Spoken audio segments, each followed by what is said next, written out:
Till now, the topics which we have covered in cell cycle are the phases of the cell cycle, the checkpoints that operates during the phases of the cell cycle to regulate the cell cycle, and thirdly, the regulation by proteins called cyclins and CDKs. So now today I am going to discuss about the regulation mechanism involved in each and every phases of the cell cycle. So let's begin with the G1 phase.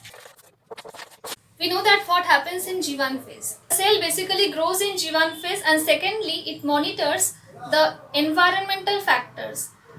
Before the cell division event, what happens that equal amounts of genetic material is transmitted to the daughter cells, and each cell contains equal amount of the genetic material and in accurate condition. So this DNA replication event that occurs in the S phase of the cell cycle is a very crucial event, and the cell ensures that this event occurs with 100% accuracy. And for this accuracy, what should be monitored first?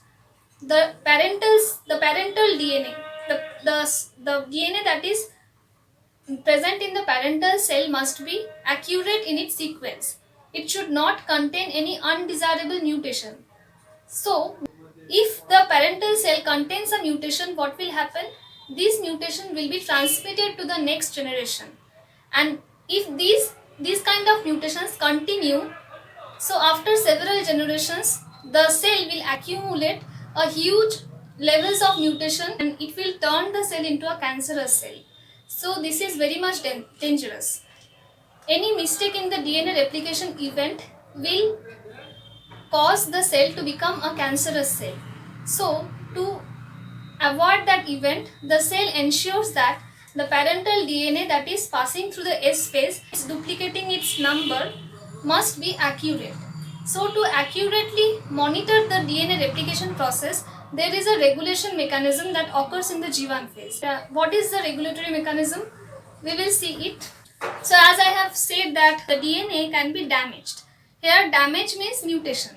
Damage is equivalent to mutation. So DNA damage can occur in several ways, by physiological factors, by chemical factors, and during the replication event there may be some mistake by the DNA polymerases that is accumulated in the DNA, and that can cause mutation.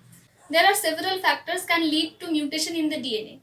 So this mutation must be corrected before the DNA is entering the replication phase.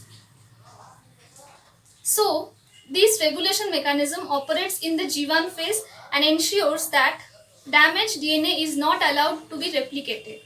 And let's look what is the regulation mechanism. So if a cell contains a damaged DNA,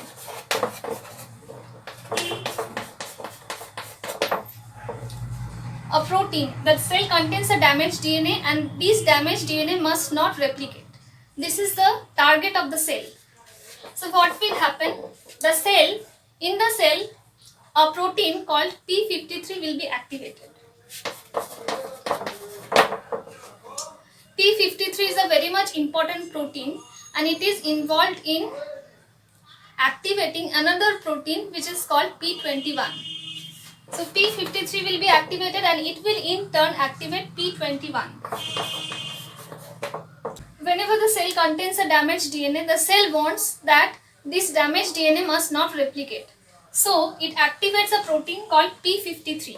P53 is activated, and P53 activates another protein called P21.